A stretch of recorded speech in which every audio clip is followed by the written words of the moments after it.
Hello students, मैं doctor Sangeeta Srivastava आज आप लोगों के लिए टेक्सटाइल साइंस के विषय में बताने के लिए अपना एक नया वीडियो आप लोगों के सामने लाई हूँ।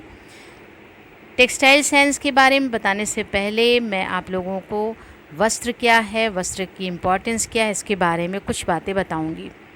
मनुष्य की आवश्यकताएं कौन कौन सी है ये तो हम सबको पता है।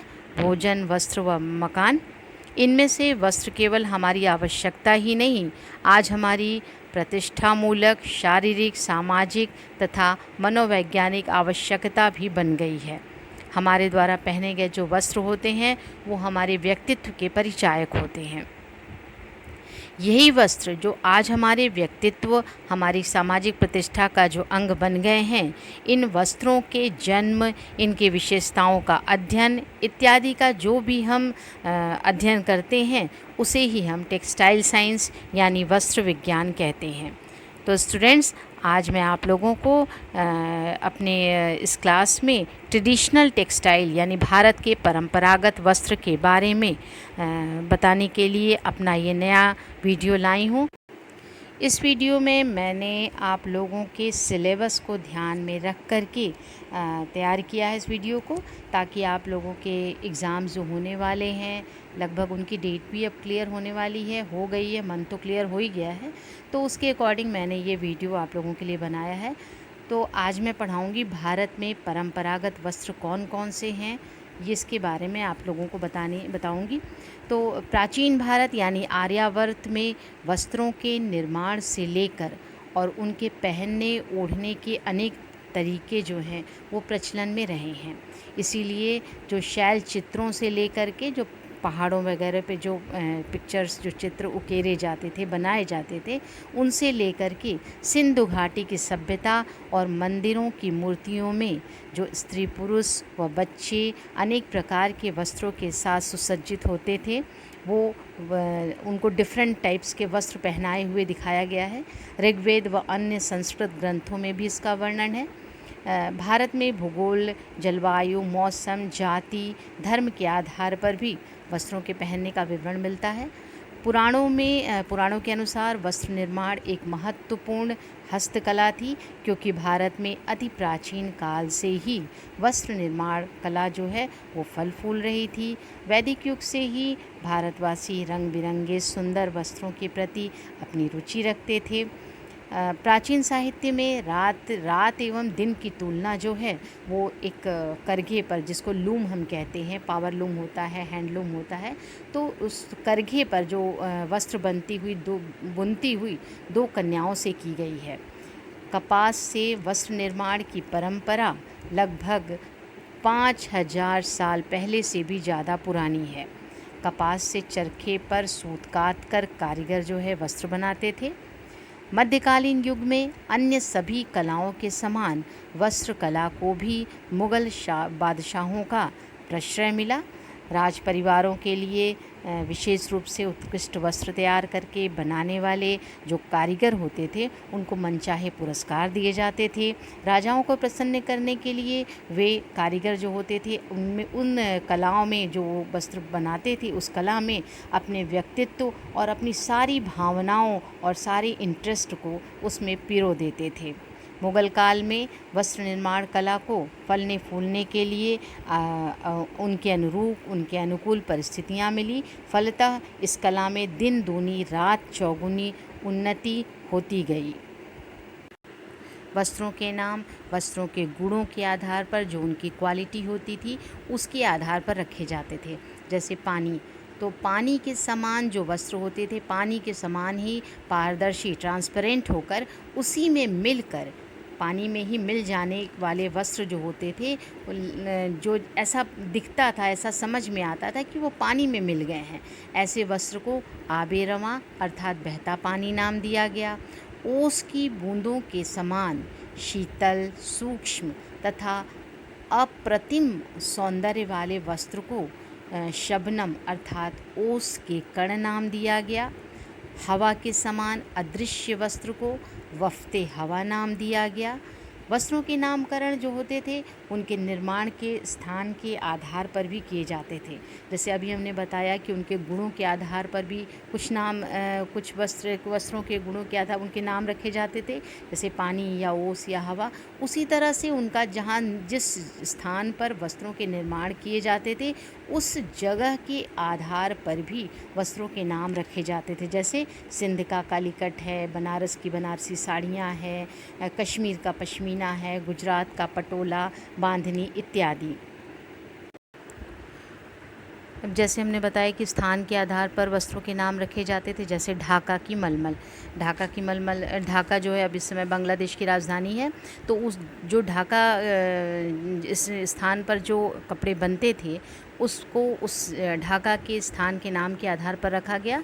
तो ये सरल बुनाई वाला सूती वस्त्र है, पर ये इतने ज़्यादा महीन होते थे कि कहते हैं कि एक पूरा थान जो होता है वो एक अंगूठी के छल्ले में से निकाला जा सकता था, या एक माचिस का जो डिब्बा होता है उसमें पूरा एक थान जो है वो समा जाता था।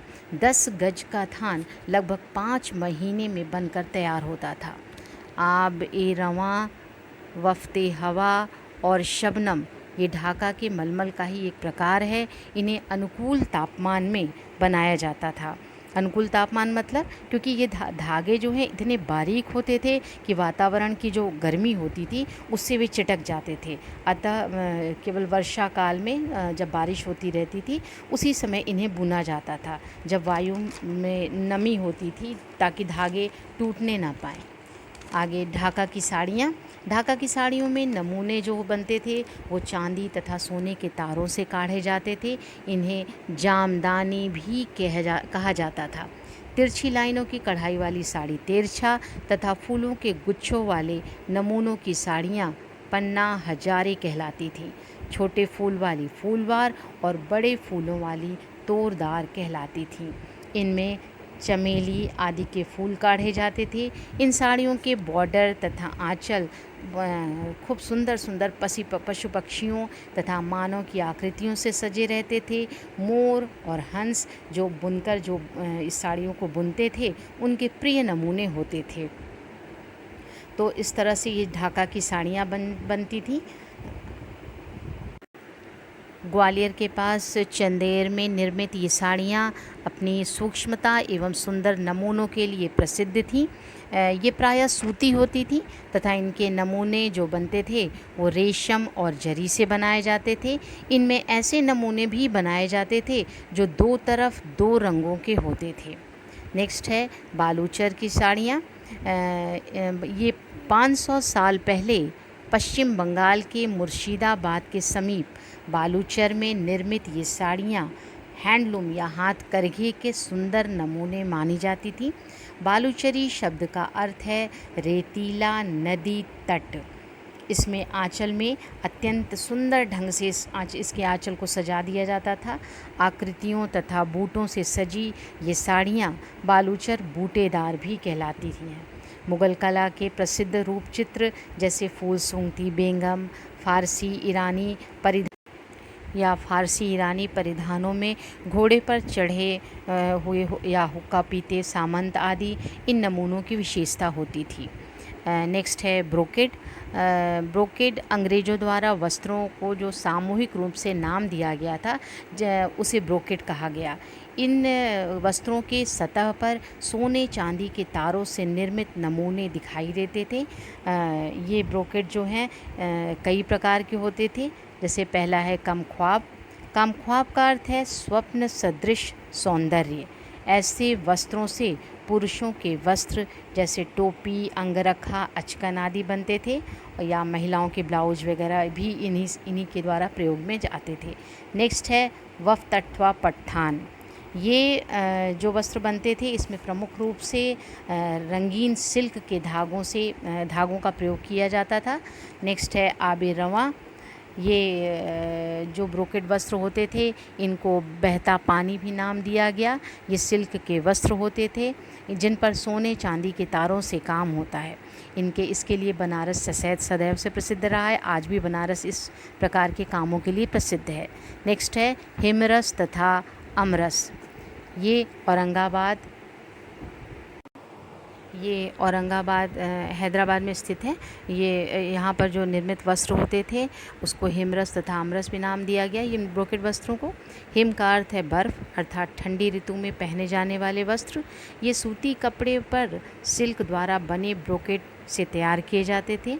अमरस वस्त्रों में भी सिल्क के धागों का विशेष रूप से प्रयोग किया जाता है। ऐसे वस्त्र सूरत और बनारस में भी बनते हैं।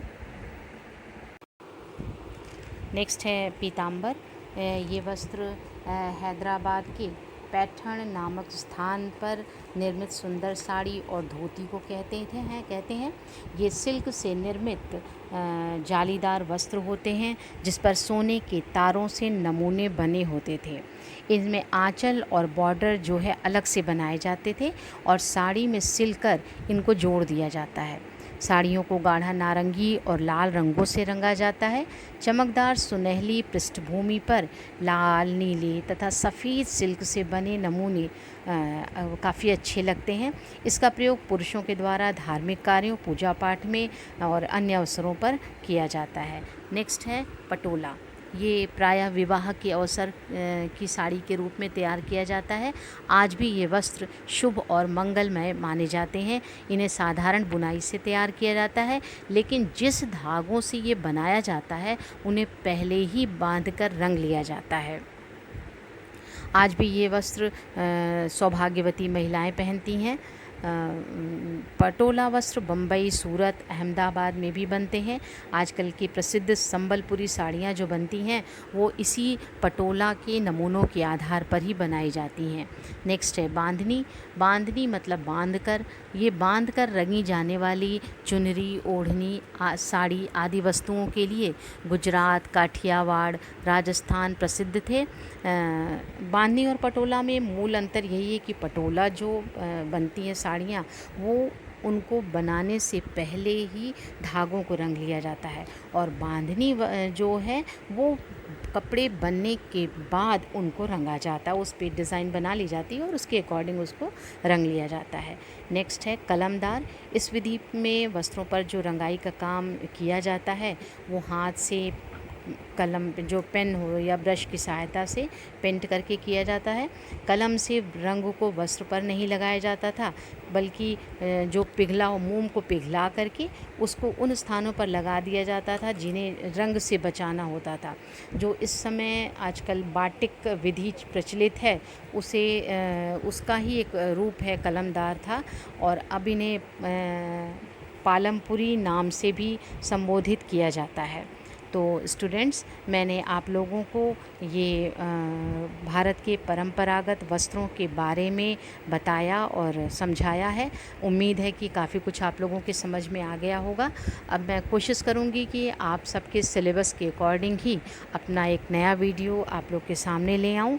लेकिन आप लोगों से रिक्वेस्ट है कि पूरे वीडियो को ध्यान से देखिए, समझिए और जो भी कमेंट्स आप लोगों को लगे उसको कमेंट्स बॉक्स में डालिए ताकि मैं उसको समझ करके आप लोगों के लिए उसमें कुछ जो भी सुधार हो, जो भी उसमें अच्छी चीज़ें ला करके आप लोगों के योग्यता के अनुसार, आप लोगों के जो समझ के अनुसार है वो वीडियो मैं आप लोगों के लिए तैयार करूं। और आप लोगों से रिक्वेस्ट है कि आप लोग इसको सब्सक्राइब भी करते जाइए, क्योंकि सब्सक्राइब के कारण आप लोग को जो भी मैं नया वीडियो आप लोगों के लिए बनाऊंगी वो आप लोगों के सामने अपने आप लोगों को नॉलेज में आ जाएगा और आप लोग उसको आसानी से देख सकेंगे। तो नेक्स्ट वीडियो मैं जल्दी ही आप लोगों के सामने लाऊंगी। पिछले वीडियो में मैंने कुछ क्वेश्चंस भी आप लोगों से पूछे थे, लेकिन अभी तक उसका मुझे कोई आंसर क्लियर नहीं मिला। तो आप लोगों से रिक्वेस्ट है कि जो भी समझ में आया हो या ना समझ में आया हो, आप लोग प्लीज़ उसे पढ़कर समझकर उसके आंसर भी कमेंट बॉक्स में डालिए ताकि मैं उसे देखकर समझ सकूं। और अगर आप लोगों के समझ में नहीं आया है तो मैं अपने दूसरे वीडियो में मैं उस चीज़ को अच्छे से क्लियर कर सकूं। Thank you.